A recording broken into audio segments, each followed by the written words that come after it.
안녕하세요. 무상모래시입니다. 오랜만에 녹화를 하네요. 오늘 갑자기 그 코로나 바이러스가 뭐라 할까요? 급속도로 전파되면서 시장 심리가 굉장히 안 좋아졌죠. 예. 주가 그 전반적으로 전부 다 하락하고 있습니다. 하락하고 있는데 이제 대응을 어떻게 할 것이냐 그거에 대한 생각을 좀 해봐야겠죠. 보면 얼마까지 떨어질까 이런 거는 뭐 알 수는 없어요. 어디까지 떨어질 수 있을까. 근데 뭐 대충 봐도 여기까지는 안 떨어지겠죠. 1900까지는 많이 떨어져 봐야 한 1900까지 떨어질 수 있다. 그죠? 여기서 다시 올라간 게 어떤 뭐 미중 무역 분쟁 그 타결이라든가 반도체 업황의 턴이라든가 이런 좋은 분위기로 올라갔고 현재 그게 깨지지는 않았죠. 그리고 미국 경기도 아직 좋아지고 있고 지금 코로나 바이러스 때문에 약간의 어떤 그 성장률에 타격이 있을 것 같긴 해요. 왜냐면은 거의 뭐 올스톱 되는 분위기로 가고 있어서 그래서 지수가 떨어져 봐야 많이 떨어져 봐야 뭐 1900까지 떨어질 수 있다고 보고 그 이하로 뭐 내려가기는 쉽지 않겠죠. 업황이 다 죽는 게 아니니까. 그래서 그거 보고 분할 매수로 여기서 대응을 하시면 될 것 같아요. 저점과 고점이라는 거는 지나고 나서 봐야 아는 거지 당시에는 알 수 있는 게 아닙니다. 이런 것도 이렇게 지나고 나서 보니까 저점이고 여기도 지나고 나서 보니까 저점이고 이런 것도 지나고 나서 보니까 고점입니다. 그러니까 너무 이런 거에 연연하지 마시고 그 기업에 대해서 집중을 하시고 그리고 항상 이런 블랙스완이라고 할까요? 이런 일이 항상 생깁니다. 지금은 더 많이 생기는 이유가 뭐냐면 연결이 돼 있죠. 모든 게 글로벌이 연결되어 있습니다. 여기서 우리나라에서 중국만 가려고 그래도 두세 시간, 뭐 세네 시간이면 가버리잖아요. 예전 같으면은 상상할 수도 없는 일이죠. 그렇기 때문에 서로 많이 연결되어 있고 인터넷으로도 연결되어 있어서 어떤 정보가 퍼지는 속도가 급속도로 빠르고 주가에 반영되는 속도도 굉장히 빠른 것 같아요. 그래서 당분간 시장 상황이 좋지 않기 때문에 좋은 기업에 대해서 분할 매수로 접근을 하면 좋겠다 이렇게 보시면 되고요. 저 같은 경우도 평소에 봐놓은 기업들이 떨어지기를 뭐 보고 있습니다. 좀 더 떨어지기를 저가 매수 할 수 있는 거니까 싸게 살 수 있는 거니까. 제가 얼마 전에 골판지 섹터에 대해서 관심을 한번 가져보자 이렇게 녹화를 한번 한 적이 있어요. 왜냐하면은 이제 그 실적 대비 가치 대비 저렴하죠. 굉장히 저렴하고 PBR도 낮고 뭐 퍼도 낮고 그리고 이 산업 자체가 죽을 산업이 아니기 때문에 그리고 실제로 이렇게 대림제지 같은 경우에는 거래량도 터지고 주가도 상승하고 있고 뭐 신대양 제지도 마찬가지죠. 이렇게 상승하다 이제 꺾였죠. 시장이 꺾이니까 주도주가 아니라서 꺾이는 겁니다. 이런 거는. 그래서 뭐 아세아 제지도 비슷한 흐름을 보여주고 있어요. 그 대림제지만 엄청 치고 나가고 있고 아세아 제지가 아무래도 신대양 제지보다는 주가 흐름이 좀 더 낫네요. 그래서 이제 좀 좋게 보여서 한번 봤는데 실제로는 실제로 보니까 그다지 뭐 만족스럽지는 않습니다. 이게 뭐 현재 쌉니다. 싼 거는 확실해요. 싼 거는 이제 확실한데 최근에 이렇게 주봉으로 오면 주가가 이렇게 많이 꺾였다가 이제 다시 올라가려고 하고 있죠. 그래서 뭐 나쁘지는 않은데 조금 애매한 게 있어요. 뭐냐면 이렇게 주가가 어느 정도 상승한 다음에 하락하는 거는 자연스러운 겁니다. 차익 실현 매물이 나오기 때문에 그러는 거고 그리고 이제 또 하나 유심히 이제 봐야 될 게 분기 실적의 추이죠. 분기 실적이 이렇게 꺾이고 있잖아요. 18년 1, 2분기를 1, 2, 3분기를 기준으로 해서 꺾이고 있기 때문에 싸냐 비싸냐 여부를 떠나서 주가는 하락하게 돼 있어요. 왜냐하면 그 투자한 사람들의 심리가 실망하는 심리로 바뀌기 때문에 그렇거든요. 그래서 실제로 그 이제 실적이 이제 만약에 앞으로 잘 나올라 그러면 세 가지를 보면 됩니다. 판매 가격, 그 다음에 판매량, 그 다음에 원가, 코스트, C를 보면 되는 거거든요. 그러니까 PQC를 보면 되는데 2016년도에 신대양제지에서 시화공장 화재가 나서 공급량이 확 준 적이 있어요. 그러는 바람에 이 골판지 원지의 어떤 이 판가가 급격하게 상승을 하면서 스프레드가 벌어지면서 실적이 굉장히 잘 나왔거든요. 근데 이 원가가 지금 계속 떨어지고 있다. 지금 현재 보시면 이렇게 조금씩 우하향하고 있죠. 우하향하고 있고, 국내 오지 같은 경우에도 쭉 오르다가 중국의 어떤 친환경 정책으로 인해서 이 고지 수입을 제한하면서 당연히 고지 공급량이 늘어나겠죠. 국내에. 그래서 고지의 가격도 떨어지고 있다. 지금 현재. 그러니까 판가도 떨어지고 고지도 떨어지고 있다. 대신에 고지가 더 떨어지고 있다.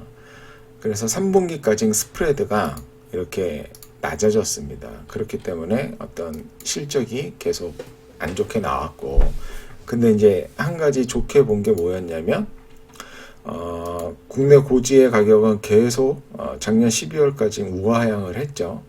4분기 여기가 이제 11, 12가 4분기니까 계속 우하향하고, 골심지의 어떤 판매 가격은 없어서 수출 가격으로 보면은 수출 가격은 살짝 상승해 있는 상태입니다. 물론 이게 국내 어떤 골판지 원지 판가하고 뭐 연결이 되는지는 잘 모르겠어요. 확실하게 이게 저거 되는지는. 이걸 한번 볼까요? 이걸로 같이 보지는 않았는데,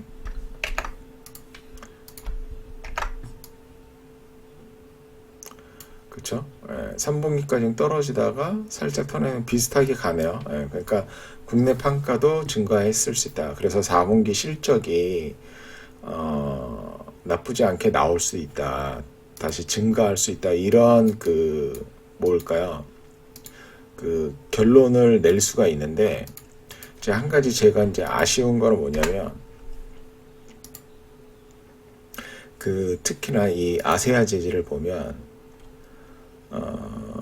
아세아 재질의 주요 고객사를 내가 적어놨는데, 어디다 적어놨지? 오른쪽 표 참조, 오른쪽 표. 여기 보시면 아세아 재질 사업보고서에 보면 주요 어떤 고객사가 국내 대기업입니다. 국내 대기업이라서 이게 CR이 안 들어올 수가 없어요. 그러니까 여기에서 골판지 원지를 만들어서 얘네들이 원단하고 골판지 상자를 만들어서 여기에 납품을 하게 되는데, 이쪽에서 이익이 많이 나기 때문에 이게 CR이 안 들어올 수가 없을 것 같더라고요. 그래서 결국에는 이렇게 판가가 하락했다. 다만 판가가 어느 정도 내려가면 더 이상 하락할 것 같지는 않아요. 왜냐면 이 국내 대기업에서 저 골판지 구매량이 어마어마한 것도 아닐 거고, 그러니까 어느 정도까지만 하락하면 하방 경직성을 보일 거고, 원가는 중국의 수입 규제 정책으로 해서 좀 더 하락할 가능성이 큽니다. 그래서 개인적으로 봤을 때는 스프레드가 살짝 좋아질 가능성은 좀 있다. 이런 판단을 내렸어요. 스프레드에서는. 그러면 일단은 스프레드가 벌어지니까 이익이 증가할 가능성은 있는데, 그럼 이제 Q를 한번 봐야 되죠. 판매량. 이게 골판지 업체들이 여기 보시면 이 재고 자산을 보시게 되면 3년간 변화가 별로 없죠. 아세아 재지 같은 경우. 이거를 가지고 추론을 해보면 이 골판지의 생산량이 그 분기에 거진다 팔린다고 추측해 볼 수가 있습니다. 그쵸? 그래서 우리가 어떤 인터넷 쇼핑의 그 증가, 그리고 택배 산업의 어떤 성장, 이런 걸로 봤을 때 Q가 꾸준히 증가할 것으로 당연하게 생각했는데 실제로는 그렇지 않다는 거죠. 이 분기값만 보더라도 변동성이 생각 외로 심하고 아세아 제지만 그런 게 아니고 신대양도 마찬가지입니다. 뭐 우리나라 1, 2위 그 골판지 회사니까. 그래서 이 판매량이 생각 외로 증가하지 않고 있다. 그렇게 보시면 되고, 연간으로 이거는 한국제지연합회에서 나온 건데, 연간으로 봐도 이 국내 골판지 생산량입니다. 연간 13년부터인데 최근에 올수록 어떤 증가량이 현격하게 늘지가 않아요. 그냥 어느 정도 유지되어 있는 거고, 이것도 10월 누적 기준으로 작년 대비 골판지 생산은 87%, 내수는 84% 수준밖에 안 됩니다. 그러면 뭐 거의 작년 잘 돼봐야 11월, 11월에 어떤 뭐 선물 수요 이런 것도 있어서 모르겠지만 잘 돼봐야 생산량이 작년 수준하고 비슷하다. 그러면 판매량은 별로 증가하지 않는다. 뭐 이런 그 판단을 좀 내릴 수가 있겠죠. 그래서 지금 보면 이거 골판지 업황의 어떤 산업의 현황을 보면 판가도 하락하고 있고 Q는 더 하락하고 있고 C도 하락하고 있다. 예, 골판지 생산량이 막 판매량이 증가하고 있지 않는 것으로 판단이 됩니다. 제가 개인적인 판단입니다. 그래서 뭐 싸냐 비싸냐 여부를 떠나서 개인적으로는 이 뭐 주가가 앞으로 올라갈지 못할 것이다 이런 판단이 아니라 제가 왔을 때는 개인적인 생각으로는 굳이 뭐 투자 매력이 그렇게 높지가 않은 것 같아요. 싼 거는 확실한데, 그리고 만약에 그렇다면 어떤 재무구조라든가 이런 게 좋아야 되고 하는데 재무구조가 안 좋죠. 아세아 제지도 순현금이 마이너스인 상태고 배당 수익률도 뭐 그렇게 높은 상태가 아닙니다. 지금 현재 1.2% 정도밖에 안 돼요. 그리고 신대양 제지를 보더라도 뭐 망할 회사 이런 건 아니죠. 망할 회사 이런 건 아닌데 여기도 순현금 구조를 가지고 있지 못합니다. 왜냐하면 캐펙스가 어마어마하게 투자를 하고 있었기 때문에, 그러니까 이렇게 투자하고 앞으로 막 벌어들이면 상관은 없죠. 그리고 신대양 제지 같은 경우에도 배당 수익률이 최근에 와서는 뭐 1%대 정도밖에 안 돼서 별 장기 보유해서 가져가기에는 좀 별다른 매력이 없지 않나 이렇게 봅니다. 신대양 제지도 마찬가지로 스프레드가 줄고 있고 생산량 또한 늘지 않고 있다. 그래도 얘는 이제 쭉 유지는 되고 있죠. 생산량이 줄지도 않고 늘지도 않고, 얘도 재고자산을 보면 비슷하죠. 재고자산이 3분기 누적으로 줄었으니까 생산량이 늘어야 되는데 안 늘었죠. 뭐 그렇습니다. 그래서 뭐 주가가 이렇게 상승하고 있어서 관심을 가질 필요는 있다고 보긴 했는데, 생각외로 어떤 이익의 성장이 어마어마하게 나올 것 같다는 생각이 들지는 않습니다. 개인적으로. 그래서 저 같은 경우에는 골판지 섹터에 대한 투자를 보류하는 게 좋지 않나 그렇게 판단하고요. 이거는 순전히 개인적인 판단이고, 그리고 저평가주의이기 때문에 이게 주가가 오르지 않는다 그런 얘기는 절대 아닙니다. 오를 수 있습니다. 오를 수도 있고 뭐 안 오를 수도 있고 알 수가 없는 부분이죠. 그런 부분은. 그래서 제가 봤을 때는 어떤 비중을 실어서 사기에는 좀 애매하지 않나 그런 생각이 좀 드네요. 개인적으로는. 그래서 일단 4분기 실적 나오는 거를 확인을 한번 해보고 골판지 판가와 그리고 골판지 폐지 가격은 쉽게 알아낼 수가 있으니까 상관없고, 판가와 어떤 생산량의 변화 이런 거를 다시 한번 체크해 본 다음에 그 다음에 투자 여부를 결정해도 늦지 않을 것 같습니다. 자, 오늘은 골판지에 대한 이야기를 한번 해봤고요.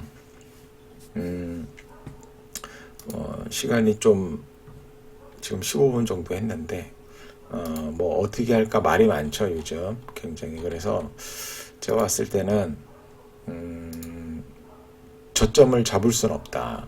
저점은 잡을 수 없기 때문에 주가가 하락할 때마다 좋은 기업에 한해서, 이익이 성장하는 기업, 좋은 기업, 이런 기업에 한해서 분할 매수를 하시면 좋다. 이게 바로 대응을 하는 거고요. 그리고 누누이 말씀드리지만 이런 때 현금이 없으면 골 때립니다, 진짜. 제가 이제 사람마다 투자 성향이 달라서 그러지만, 자기가 정말 고수다라는 생각이 안 들면 현금 비중이 항상 50%는 있어야 됩니다. 최소 30%는 있어야 되고, 이제 욕심 때문에 풀 베팅을 많이 하고, 간혹가다 빨리 부자가 되고 싶다던가, 빨리 이익을 내기 위해서 레버리지까지 쓰고, 그런 경우가 굉장히 많죠. 또 그런 거를 호도하시는 분들도 되게 많아요. 젊은 나이에 몰빵하고 집중하고 레버리지 써서 한 방에 자산을 만들어야지 어느 세월에 그러냐. 그런 거는 그렇게 건전한 생각은 아니라고 봅니다.